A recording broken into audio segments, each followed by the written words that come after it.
culture will devour people and strategy 7 days a week and twice on Sunday. Because if you have a great person placed into a toxic culture, they're not going to be successful, and they're going to leave in very short order. Right. Hello, everybody. It is Devin with the Wildlife and Business Conference. Welcome back. Thank you for tuning in to today's podcast, where I have the one, the only, Christopher Plumlee. Woo! Thank you for joining us today. My pleasure to be here. Yes, I am super excited. I was looking forward all day to this interview just because... You couldn't sleep last night. I couldn't. You were so anxious for this interview. I really was, because I know that you're going to share a wealth of knowledge today for our viewers. Absolutely. And so we're super excited. But let's just dive right in. Tell us a little bit about yourself, work history. What are you doing now? Yeah. Thank you for that, Devin. Thank you for having me. I'm thrilled to be here. So I was blessed to play basketball in high school at Bishop Lynch. I went on to play at Southwestern University. Fortunate enough to be an All-American, got to play over in Spain and Germany for a while, so that was phenomenal. If you have an opportunity to see Europe playing basketball, I would encourage it. It's a great way to see Europe. But I was a part of Inroads growing up, and Inroads provides internships for high potential minorities. Every summer you come home and work for a Fortune 500 company. So when I got back from Spain, actually I started my work, and I worked for, at the time, Nations Bank. Mm-hmm. And so I was working at Nations Bank as a branch manager, and I was working a ton of hours. And as you probably know, in the banking industry, everybody gets titles but no money. Mm-hmm. And so I quickly realized, hey, I'm working a bazillion hours. I'm not making any money here. So I went into sales, and long story short, I worked for some incredible sales companies, got some incredible training. And I worked for companies like Kodak, Dell, Hewlett Packard, Pitney Bowes. And my teams typically called them the largest accounts in North America. And so I was on a plane pretty much Tuesday through Thursday every week, getting home late Thursday. And about 12 years ago, I kind of got fed up with the bureaucracy, the red tape, and poor leadership I was finding in some of these bigger corporations that I was working with. And on the sales side, you could be a rock star one year, 125% a plan, and then the next year they give you a 22% growth target, and you're struggling because 22% growth target is pretty significant. And so then everybody's like, hey, what's wrong? What happened? Why aren't you performing at a high level? I said, well, I am. It's just that you gave me a 22% growth target. Mm-hmm. So those types of things. Mm-hmm. And then the reality of it is, as we all know, in corporate America, you can be doing everything and have a great performance, a great track record. But somebody could come to you on Friday and say, hey, Devin, we love you, but we're downsizing. And so your job's been affected. And so we wish you nothing but the best, but here's a box, right? Right. Mm-hmm. And so I didn't want to be in a situation where that happened to me. And so I just say, hey, I know a ton of people. I've got great contacts. I've got incredible experience. I think I've got pretty good intellectual capital and acumen. Let me venture out on my own. Mm-hmm. And so we started Elevate about 11 years ago. And that's been a blessing. We work with Fortune 1000 companies on leadership, teamwork, motivation, communication, emotional intelligence, those types of things. Wow. And ultimately, what we're finding is 52% of the population today, the work population, has quietly quit. And by that, I mean, that's huge right now. They're doing just enough to get by where you don't have to coach and counsel them, but they're not doing anything more. It's really just a job. It's a 9-to-5 gig, and they're not volunteering for extra opportunities or responsibilities, those types of things. And a lot of that's driven by leadership.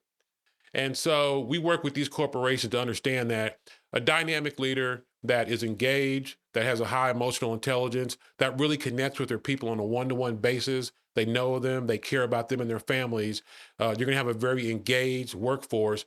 And if you have an engaged workforce, that leads to greater profits, and everybody wins. So we've been blessed to work with some very phenomenal corporations like Coca-Cola. We do work for Aramark. We do work for Boeing. We do work for Danone. We partner with Dart here locally. So we've got some incredible clients that we partner with. So that's been kind of my journey. Wow. Well, your journey is amazing. You are now my hero.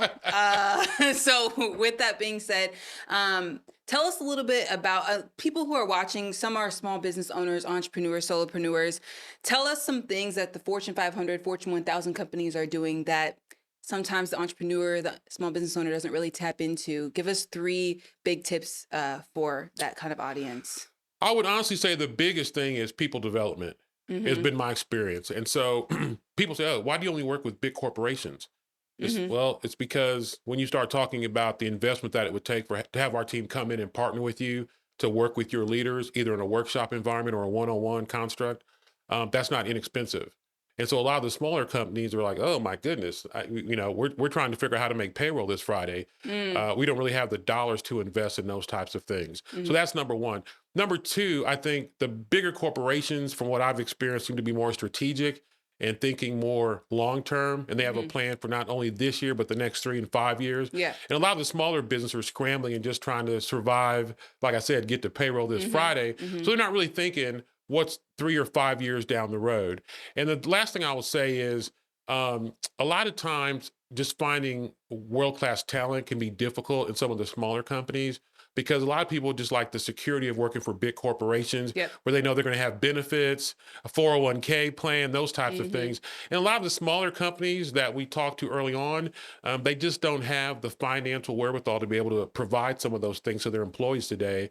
So a lot of times that talent ends up at bigger corporations because they can get the 401k, they can get the bonuses, they can get the company car, those types of things. So, I love it. So I know that you work with companies in regards to leadership mhm, and kind of training on that. yeah. Tell us a little bit about the difference between leaders and managers, because I know this is a topic that is circulating out there I today. love that. I love Yeah. that. Yeah. So what we tell our clients all the time is you manage processes, right? You lead people.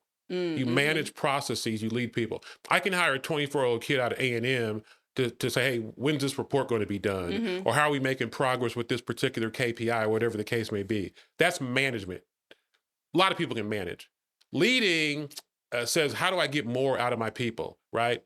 How do I pour into them? How do I develop them? How do I nurture them where I can get more, make them more productive? And so that comes down to a lot of the things that we talk about is connecting with your team in a meaningful way, Mm-hmm. showing great empathy, right?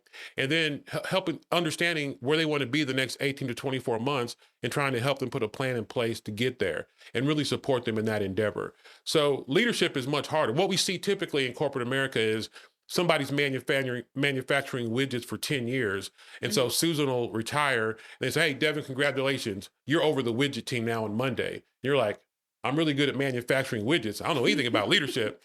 And they're like, oh, you'll That figure it happens out. a And what lot. happens is people don't really figure it out. Yeah. And so then you have a lot of attrition over the course of the next 12 to Mm-hmm. 18 months because this person doesn't know how to lead, grow, pour into, Mm. develop, nurture people. All they know how to do is manufacture widgets at a very high level.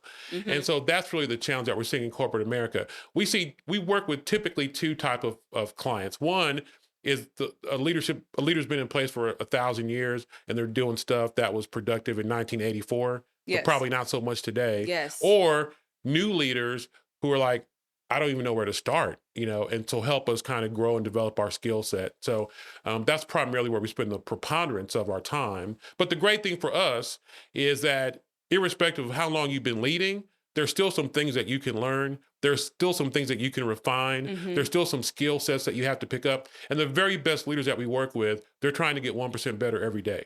That's really good. And I feel like, especially if you are a business owner and you're hiring for employees, knowing where to place somebody based off of just this person has really good qualities with leadership skills, this person has really good managerial qualities. So, my question to you is when it comes to hiring the right people for a position, what tips and tricks do you have in that regard? Yeah, I think the biggest thing is we talk so much about behavioral interviews. Mm-hmm. You know, tell me about a time when, tell me about experience when you did this. Mm-hmm. And then the great thing today is there's online assessments that you can give to potential leaders to say, hey, this job really requires these things to be very successful. Mm-hmm. Whatever those 5 to 7 traits are. There's an online quiz that you can give to suss out which candidate is best equipped based on those 5 or 7 attributes or traits. So that's another way to do it. And then I think past performance is probably the best predictor of future performance. So if you can find somebody that's had great success in the past, talk to people that they've worked with. How are they with conflict? How are they with holding people accountable? How are they with emotional intelligence? And so those are the things that you're really trying to ferret out. At the end of the day, you can probably teach the person your particular software, widget, whatever it is, but it's those leadership skills that make all the difference in the world. And that's going to make sure that you have a high performance team that's over delivering on results. That's really good. How do you create a company culture that makes employees want to stay with you over time? I love that. That's a great one. We put up a slide in our workshops around Mm-hmm. leadership. It says strategy, people, or culture. Which Mm-hmm. one's the most important? Mm-hmm. And about a third will say, "Oh, it's people. You got to have the right people." A third will say strategy. If you don't have the right strategy, you're not going to be successful. And then a third get it right. It's culture. Culture will devour people and strategy 7 days a week and twice on Sunday. Because if you have a great person placed into a toxic culture, they're not Mm-hmm. going to be successful and they're going to leave in very short order. Right. So you have to first, as a leadership team, you have to assess, what do we want our culture to be? You have a culture by design or by default. If you Mm. haven't carefully crafted and cultivated a culture, you still have one. It just may not be the one that you want to attract and retain the best talent. So you have to decide, what type of culture do we want here at our organization? That's typically one that treats people with respect, dignity, allows people to show up as their authentic selves every day, as their whole selves every single day, where we embrace diversity. It's not just Mm-hmm. a pithy expression on our website, but we actually embrace diversity. We value that. We Mm-hmm. tap into those people to get diverse thoughts and views, because we all know that's going to make us much more productive and much more profitable over time. So first, you have to decide, what do we want that to look like, right? Number one. Number two, you have to find ways to communicate that and Mm-hmm. reinforce it. And so, and then lastly, you have to hire very specifically folks that are going to fit and thrive in that particular culture. I'll give you a prime example. When I was at Dell's a very fast-paced culture. Yeah. And if you didn't respond to a text or an email within 2 hours, that person went over your head. And so, and then if somebody sent you a text or an email at midnight, the expectation is before morning, you're going to respond to that text or email. Yeah. Not a bad culture, Mm-hmm. but that culture is not for everybody. Right. But that is Dell's culture. So some people thrive in that culture. I enjoyed it profusely. But other people are like, at 5 o'clock, I'm shutting this thing down, and don't call me till 9 o'clock tomorrow morning. You're not Right. going to be successful in that culture. And so again, Dell's not a bad culture at all. It's just a very defined culture. And you have to understand that, and you have to hire people that are going to be successful in that type of an environment. But you touched on it eloquently. At the end of the day, there's nothing more important than culture. If you don't get that right, there's no way to be successful over the long term. Mm. You are just, I hope you guys are taking notes, okay? You are absolutely amazing. I'm dropping nuggets today, Devin. These are nuggets. Guys, look, my invoice is going to be crazy. No, I'm just kidding. So my next question is change. You mentioned change earlier on, and I feel like, you have people who start companies, maybe they started it like in 1960, and now this is a huge company right now, Sure. But we're at a point, especially in today's environment and culture in the United States, things are changing. They're changing quick. And 100%. how do you still manage a company or oversee a company and flow within change and time and all of that? Talk to us a little bit about that. Yeah, we put up another slide in our workshops that talks about the fact that you're either evolving or you're dying. That's it. There is no C. So we put up Kodak, we put up Blockbuster, we Mm-hmm. put up Toys R Us. And so what do all these companies have in common? Mm-hmm. They're either bankrupt or they no longer exist. And we talk a lot about Kodak and the fact that Kodak had digital technology, Yeah. but they made the fateful decision that the marketplace wasn't ready for it yet. And Kodak had 83% of the marketplace at that point in time. And Kodak basically said, hey, we don't want to cannibalize our own market share. Yeah. And so now you go from one of the most respected companies on the planet for over 120 years, and today they're selling their patents to make payroll. So we really crystallize the point that you're either evolving or you're dying. That's it. And so you have to fundamentally understand that what got us here won't get us there. So you have to create an environment that not only embraces change, but is looking for it and trying to get ahead of the competition, because if you look in your rearview mirror, it says objects may be closer than they appear. That's your competition, and they're breathing down your neck.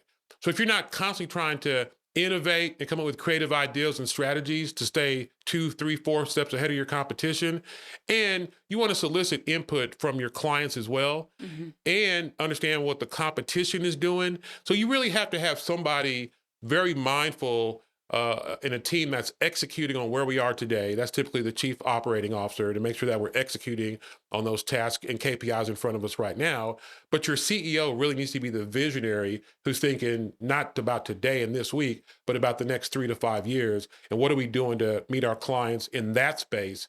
And what are we doing to stay ahead of our competition? If you're not, you're going to be on our list of Kodak and Blockbuster. Blockbuster and Toys R Us and those Rest types in of companies. peace. Yeah, yeah, Kmart. yeah, Dang. yeah, Shout out. yeah. Do not be them. But no, with that being said, so Wildlife and Business Conference, right? Yes, yes. The overarching theme this year is embracing the journey. And I feel like you can really probably resonate with that just with, I mean, your expertise and flowing through your career. Can you talk to us a little bit about how to truly embrace your journey and knowing that it's going to come with ebbs and flows? That's powerful, 100%. So what we tell all of the clients that we work with on a coaching level is, you have to start with a plan, right? You have to understand these are the things that I really want to get accomplished over the course of the next 12 to 18 months. Understanding that the vicissitudes of life and business are going to get in the way, but you have to at least start with a game plan, right? Yeah. And then you want to build out your team. And by that, I mean, you want to have somebody who's a coach, somebody who's an advocate, somebody who's a mentor. And so you want to check in with your team at least once a month at a minimum to see and chart kind of your progress and where you're going with things. So that's critically important. And you want to have somebody that's holding you accountable to the things that you said you wanted to get done. You also want to make sure that you're trying to grow and get better every month, every quarter. So what are you doing from a training, learning perspective to grow your own skill set? And the old maxim is true. It's not what you know. It's not who you know. It's who knows what you know. And so you want to make sure that the people that are making those decisions behind closed doors, they know, A, what are you trying to get to, what your performance has been, and what new skill sets have you taken on over the course of the last quarter, right? And so those things are critically important. And at the end of the day, you have to understand that there's going to be challenges, right? There's going to be obstacles and impediments placed in front of you. But what I love, we put up a slide that shows a race where there's like a 110-meter obstacle. And invariably somebody will knock down one or tip two. But if you ask them at the end of that race, how many obstacles did you hit? How many hurdles did you hit or knock down? They have no idea. Why? Because they weren't focused on the obstacles. They were focused on the finish line. Right. So that's what we tell our clients. Stay focused on the finish line. You'll have obstacles, you'll have impediments, but make sure you have a dynamic team in place that's going to hold you accountable, keep you positive, keep you upbeat. And the last thing I'll say is it's important to have a journal that you keep every day. And in that journal, you want to write down 5 things that happened today that are positive.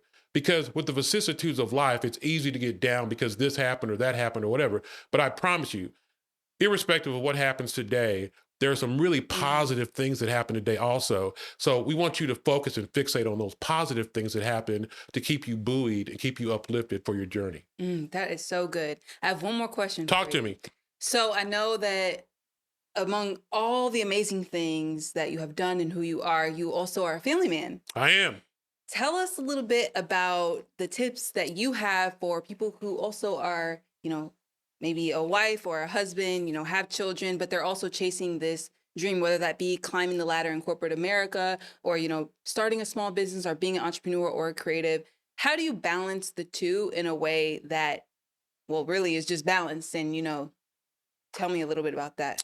Yeah, some people say work-life balance is a myth. I don't agree with that. I do think it becomes more challenging when you're in the early stages of a career and you're trying to grind and you're trying to build and all those types of things. Yes. But family's important. I mean, at the end of the day, if you don't have your health, if you don't have your family, none of it really matters, right? So what are your priorities?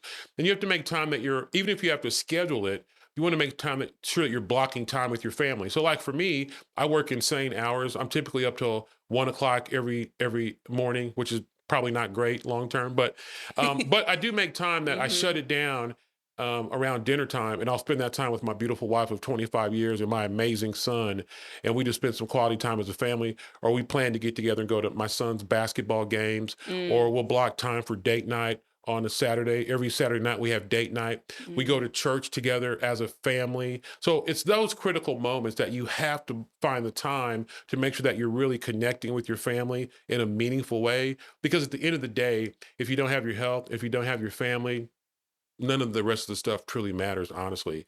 And so, and it really just slowing down and listening. Hmm. And because a lot of times, you're going so fast, you're running 110 miles an hour, you're kind of passing each other in the night. Yeah. So you have to really be intentional about slowing down and listening and Hmm. hearing and Hmm. observing, all those types of things. So I'm very, very intentional about doing that with my wife and also with my son Hamilton. I love that. How do we get connected with you?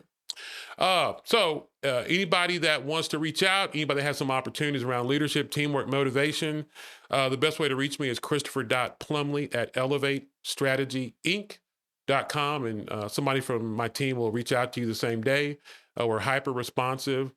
We've been able to build these partnerships over the course of the last decade is because I think we're really good at what we do. We really value our client Hmm. relationships. And for me, I had somebody ask me for the first time, because typically when somebody calls me, they know me. One of my favorite phrases is your network will determine your net worth. Yes. Every single client that I work with has a Hmm. learning and development group.